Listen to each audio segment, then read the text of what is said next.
잠언은 1장에서 9장까지 15개 강화로 되어 있습니다. 그래서 아버지가 아들에게 지혜 훈계를 하고 그다음에 가르치고 인도하는 그 말씀 앞에 세워져야 되는데 9장은 결론입니다. 그래서 1장에서 9장까지 여태까지 8장까지 지나왔던 내용들의 결론이 9장이에요. 그래서 9장에서는 크게는 2단락으로 나누는데 엄밀히 말하면은 3단락으로 나눌 수 있습니다. 그래서 오늘 읽은 1절에서 6절까지 말씀이 지혜를 가지고 집을 져야 된다는 거예요. 지혜로 집을 져라. 흔들리지 않는 집, 무너지지 않는 집을 져야 된다. 그래서 그 내용을 6절까지 전하고 있다면 거만한 자들은 지혜를 받아들이지 않는다는 거예요. 그래서 내일 아침에 그 부분을 이제 생각할 거고요. 그 다음에는 이제 마지막에 이제 지혜를 택하지 않고 다른 선택을 한 사람은 어떻게 되는가? 하나님 안에 있었지만 여전히 부족한 사람들은 어떻게 되는가? 그 부분을 이제 오늘 본문의 13절서부터 이제 18절까지 이렇게 기록합니다. 그래서 이 가만히 이렇게 들여다보면 초청합니다. 똑같이 초청을 해요. 그래서 어리석은 자는 이리로 돌이키라라는 말이 똑같이 나오거든요. 그래서 4절에 보면 어리석은 자는 이리로 돌이키라 이렇게 얘기하는데 마지막에 보면 16절에도 어리석은 자는 이리로 돌이키라. 뭐냐면 하나님 미련한 여인에 따라서 그러니까 쫓아가는 세상 유혹에 쫓아가는 사람이나 지혜 초청을 받는 사람이나 똑같다는 거예요. 그런데 초청에 대한 자기가 결과 어떤 결정을 내리는 거에 대한 결론은 자기가 감당합니다. 그래서 이 교만한 자, 거만한 자들은 어떻게 해요? 받아들이지 않습니다. 아무리 누가 뭐라고 얘기해도 받아들이지 않아요. 그래서 신앙생활은 우리가 하늘에 무너지지 않는 집을 짓는 게 신앙생활입니다. 남한산성에 보면 수호장대라는 것이 있는데 맨날 군인들 뭐 장대 그러면 보통 어떻게 해요? 군인들이 진을 치고 지키는 겁니다. 망대와 같은 역할을 하고 있고 군사 주둔지 역할을 하는 그런 곳인데 그 옆에 조그만 사당이 하나 있습니다. 그래서 이 수호장대 옆에 사당인데 이게 왜 만들어졌냐 하면 병자호란이 있기 전에 왕이 임금이 여기 좀 성을 좀 쌓아라 해가지고 두 신하에게 맡겨요. 한 신하는 아주 뭐 굉장히 신속하게 이제 뭐 성을 쌓고 또 한 신하는 너무 느리게 쌓습니다. 근데 이제 문제는 뭐냐 하면 이게 참 경쟁하면 그런 문제가 있는 것 같아요. 너무 늦게 하니까 저 사람은 게을르고 아주 뭐 좀 왜곡되게 사람을 평가해 버린 겁니다. 그래서 이 늦게 짓는 사람이 결국은 죽습니다. 그러니까 왜곡된 말에 의해서 저 사람은 왕이 명했는데도 받아들이지 않는다고 어떻게 이렇게 일을 이렇게 천천히 하는지 모른다고 그래서 먼저 일한 사람이 상을 받아요. 그런데 이제 문제는 뭐냐면 병자호란을 겪으면서 보니까 이게 성이 전쟁을 하면서 싸우기에 편한 성이 되고 튼튼한 성이 돼야 되는데 그냥 맥없이 무너져 버린 겁니다. 그런데 천천히 쌓던 그 성은 어때요? 흔들림이 없는 겁니다. 아주 견고해요. 그래서 나중에 왕이 이게 잘못했다 우리가 이 사람을 잘못 평가했다는 거예요. 이 사람이 지은 이 성이 쌓은 이 성이 더 견고한데 그걸 우리가 모르고 빨리 졌다고 해서 저 사람에게 상을 주고 늦게 짓는다고 해서 저 사람에게 벌을 줬다는 겁니다. 인간은 이렇게 어떻게 해요? 좀 약합니다. 그런데 하나님은 어떨까요? 하나님 절대 그런 게 없습니다. 우리가 그래서 이 무슨 얘기냐면 지혜로 집을 지라는 거예요. 지혜로. 여태까지 이 지혜로 내 마음속에 생겨진 이것으로 흔들리지 않는 집, 영원한 집을 지라는 겁니다. 하나님 말씀을 따라 살고 의의 길을 걸어가는 그 집을 져야 된다는 거예요. 그러니까 하나님 말씀을 듣고 지켜 행하는 사람이 돼야 된다는 거예요. 지혜로 집을 지어라는 거예요. 그래서 이 집을 짓는 이 신약에서 이 부분이 어디에 나오냐면 마태복음 7장 산상설교 마지막 부분에 나옵니다. 그래서 7장에도 보시면은 7장 24절서부터 이렇게 얘기합니다. 그러므로 누구든지 나의 이 말을 듣고 행하는 자는 그 집을 반석에 지은 지혜로운 사람 같으리니 비가 내리고 장수가 나고 바람이 불어 그 집이 부딪히되 무너지지 아니하나 이는 주초를 반석에 놓은 까닭이라. 나의 이 말을 듣고 행하지 아니하는 자는 그 집을 모래에 지은 어리석은 사람 같으리니. 그죠? 듣고 행하지 않는 사람을 얘기합니다. 그죠? 비가 내리고 창수가 나고 바람이 불어 그 집에 부딪히며 무너져 그 무너짐이 심하니라. 듣고 지키지 않은 사람과 듣고 행한 사람의 차이에 하나님의 지혜를 받아들이고 순종하고 충성한 사람과 하나님의 지혜를 받지 않은 사람들의 차이를 여기서 이렇게 구분합니다. 그래서 여기 이것을 알기 전에 그 앞에 뭐라고 되어 있냐면 이러므로 그들의 열매로 그들을 알지라. 나더러 주여 주여 하는 자마다 다 천국에 들어갈 것이 아니요 다만 하늘에 계신 내 아버지 뜻대로 행하는 자라야 들어가리라. 그날에 많은 사람이 나더러 이르되 주여 우리가 주의 이름으로 선지자 노릇하고 주의 이름으로 귀신을 쫓아내고 주의 이름으로 많은 권능을 행하지 아니하였나이까 하리니 그때 내가 그들에게 밝히 말하되 내가 너희를 도무지 알지 못하니 불법을 행하는 자들아 내게서 떠나가라 하리라. 무슨 얘기입니까? 하나님 말씀을 듣고 지켜 행하면서 반석에 지혜로운 그 지혜의 말씀을 가지고 내 삶에 흔들리지 않는 견고한 성을 쌓았어야 된다는 거죠. 순종하는 삶으로 뜻을 행하며 붙들고 사는 삶으로. 근데 그렇게 하지 않았다는 거예요. 귀신을 쫓아내고 병자를 고쳐내고 뭐 별짓을 다 한 거예요 세상으로. 어우 저 대단한 사람인데 그랬는데 나중에 보니까 어떻게 하나님의 뜻과는 상관이 없어요. 지혜로 집을 지어가는 하나님의 말씀을 따라 순종하고 그렇게 살아가는 그것이 견고한 성인데 그걸 만들지 못했다는 거예요. 우리가 신앙생활하면서 끊임없이 우리가 뭐예요? 말씀을 듣고 지켜 행하는 것이 지금 하늘의 집을 쌓고 있는 거예요. 흔들리지 않는 집, 무너지지 않는 집, 세상에 어떤 일이 일어나도 어떻게 해요? 흔들리지 않는 집. 그래서 그것이 내 삶에서 어떤 모습으로 나타납니까? 기쁨으로. 그래서 어떤 일이 있어도 우리 주기도문으로 얘기한다면 어떻게 해요? 맨 끝에 다만 악에서 구하옵소서. 악한 사단이 에빌 원 사단이 우리에게 어떻게 해요? 원하지 않는 우리에게 이런 재앙 이런 것들을 우리에게 던집니다. 뜻하지 않은 일이 확 일어났어요. 그런데 그로 인해서 내가 망하지 않아요. 왜 안 망합니까? 이미 하나님의 말씀의 토대 위에 단단하게 세워져 있기 때문에 원망도 하지 않고 불평도 하지 않고 그 속에서 감사가 있고 오히려 찬송하고 있고 그 속에서 하나님 말씀 앞에 어떻게 견고하게 세워져 있는 겁니다.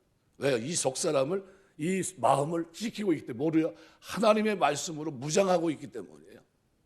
우리가 하나님 섬기면서 하는 동안 말씀이 우리 마음속에 생각 속에 깊이 뿌리 박고 그 말씀이 지켜 행하고 순종하는 말씀 되시길 주의 이름으로 축원합니다. 이게 반석의 집을 짓는 겁니다. 이게 굉장히 중요해요. 그래서 이 모습을 사도 바울이 고린도서 3장에서 또 얘기를 합니다. 뭐라고 얘기냐면 이렇게 얘기해요. 3장 10절서부터 보면 내게 주신 하나님의 은혜를 따라 내가 지혜로운 건축자와 같이 터를 닦아두매 다른 이가 그 위에 세우나 그러나 각각 어떻게 그 위에 세울까를 조심할지라. 이 닦아둔 것 외에 능히 다른 터를 닦아둘 자가 없으니 이 터는 곧 그리스도라. 만일 누구든지 금이나 은이나 보석이나 나무나 풀이나 짚으로 이 터 위에 세우면 각 사람의 공적이 나타날 터인데 그날이 공적을 밝히리니 이는 불로 나타내고 그 불이 각 사람의 공적이 어떠한가를 시험할 것입니다. 만일 누구든지 그 위에 세운 공적이 그대로 있으면 상을 받고 누구든지 그 공적이 불타면 해를 받으리니 그러나 자신은 구원을 받되 불 가운데 받은 것 같으니라. 그래서 우리의 신앙생활 하면서 불 가운데 얻은 구원은 뭘 얘기합니까? 간단하게 얘기하면 이런 겁니다. 그냥 간신히 예수 믿고 구원 받은 거예요. 복음을 받아들이고. 근데 삶은 어때요? 하나님 뜻대로 살지 못한 겁니다. 반석에 집을 짓지 못한 거예요. 견고한 성읍이 아니에요. 간신히 어떻게 해요? 누구처럼 강도, 오른편 강도처럼 선한 일이 하나도 없어요. 하나님을 위해 영광을 산 것도 없고 거룩한 이름을 높여준 적도 없고 하나님 나라를 위해서 달려간 적도 없고 그 뜻을 이루기 위해 몸부림친 것도 하나도 없고 아무것도 없어요. 근데 뭐예요? 불 가운데 얻은 구원과 같이 구원은 받았어요. 아무것도 한 게 없는 겁니다. 근데 우리에게는 하나님이 이런 구원을 주시려고 우리를 부르신 겁니까? 아니잖아요.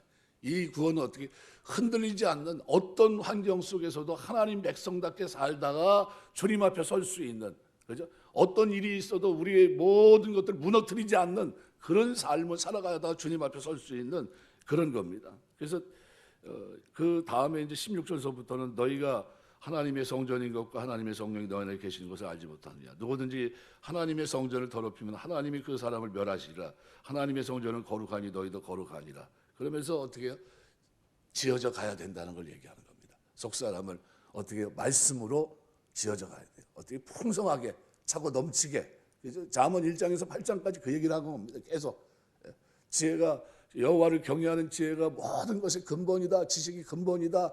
여호와를 이렇게 명철, 그죠? 선악을 구분하고 진리와 비진리를 구분하는 게 이게 명철이다 하면서 쭉 설명해 온 겁니다. 지혜가 지금 소리를 부르고 있다. 그 소리를 들었으면 어떻게 쫓아가야 된다는 거예요. 그래서 오늘 9장에서 바로 그 얘기를 1절에서 6절까지 하면서 누구를 통해서 보냅니까? 여종을 보냅니다. 자기 여종을 보내 성중 높은 곳에 불러 이르되, 똑같이 높은 곳에 얘기합니다. 여기 이 지혜만 그렇게 얘기하는 게 아니에요. 그래서 14절에도 보면 미련한 여인이 떠들며 어리석어 아무것도 알지 못하고 자기 집 문에 앉으며 성읍 높은 곳에 있는 자리에 앉아서 자기 길을 가는 행인들을 불러 이르되, 미련한 여인도 음녀도 똑같이 어떻게 해요? 높은 곳에서 부르고 있어요. 지혜도 어떻게 부릅니까? 높은 곳에서, 성중 높은 곳에서 똑같이 부릅니다. 다 똑같이 부르고 있어요. 그런데 초청에 응해서 이 지혜를 통해서 흔들리지 않는 집을 짓는 이 지혜는 어떻게 앞에 있다는 거예요. 그래서 7 기둥은 뭘 얘기합니까? 말 그대로 흔들리지 않는, 그래서 고대 근동에서 아주 장대한 건축물을 지탱하는 기둥을 암시하는 것으로 7이라는 숫자는 완전수입니다. 흔들리지 않는 걸 그걸 말합니다.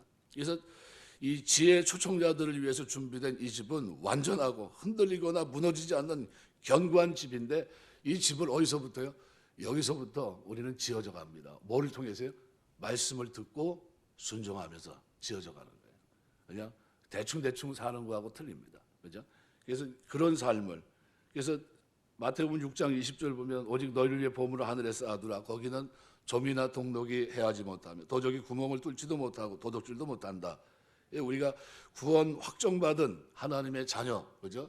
예수님의 십자가 사역을 통해 구속으로 하나님의 자녀가 됐고 영원한 생명의 나라에 들어가게 됐다고 한다면 그 소망을 가지고 그곳에 마음을 두고 보물을 쌓아야 돼요.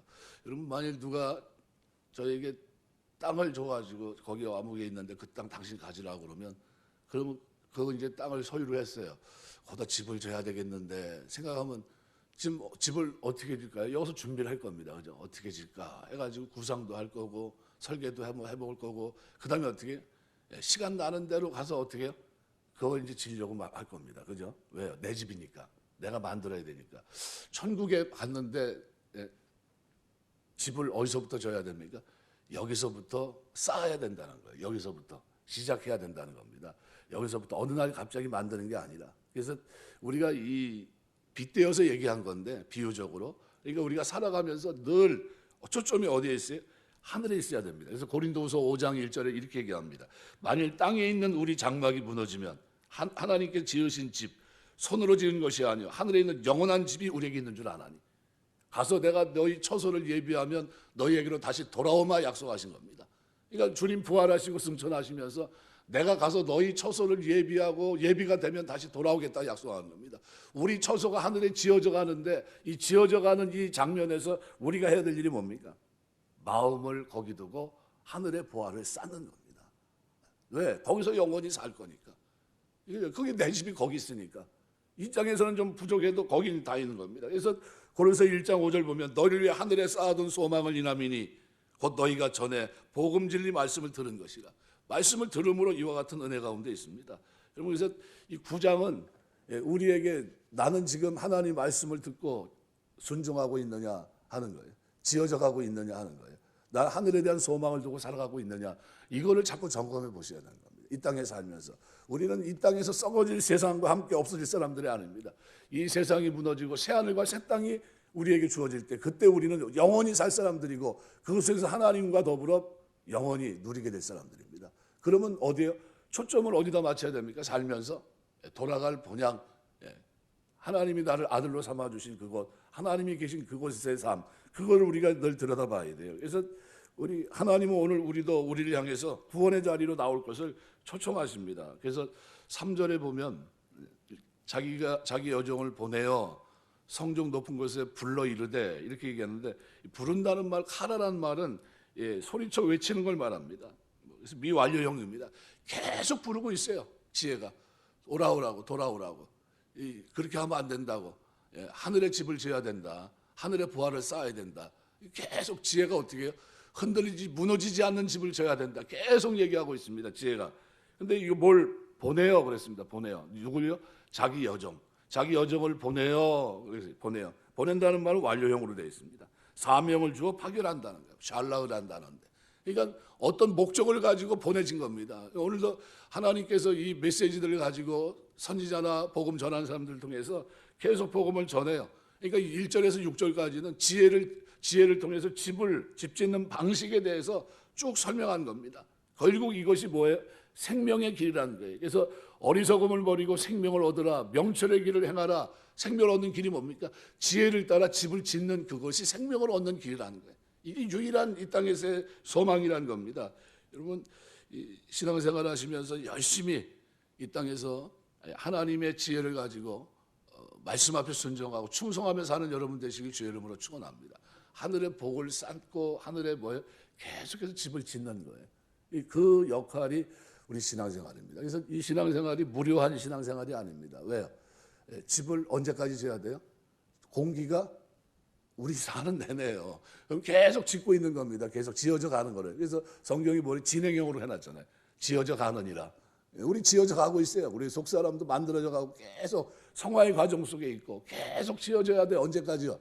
주님 앞에 서는 그날까지 우리 최선을 다해야 된다는 겁니다. 충성하고 달려가고.